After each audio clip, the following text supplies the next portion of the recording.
voter fraud in the election. But there's a good chance people had trouble focusing on what he was saying thanks to something black dripping down both sides of his face. Rudy Giuliani getting hot under the collar today. I don't know what you need to wake you up.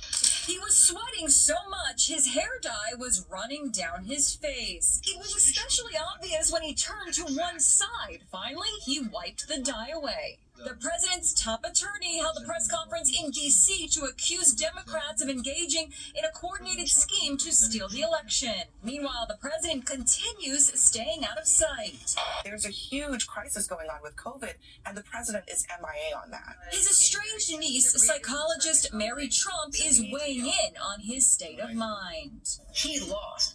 Losing in my family was the worst possible thing you can do, and it was punished severely. So there is a lot of shame. She says Trump's shame at losing is why he canceled Thanksgiving at Mar-a-Lago. So to show up in public, even in a friendly space like Mar-a-Lago, is to suffer the indignity of being around people who know he's lost and are going to try to soothe him or comfort him in some way, which would be another way of feeling like a loser. So he's going to stay in his bunker as long as he possibly can. Some diehard Trump supporters are still holding out hope that the election will be overturned. USA!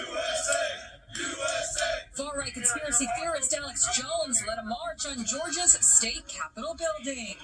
But one of Trump's biggest allies, Fox's Laura Ingraham, may be signaling it's time to call it quits. How he leaves the presidency is very important.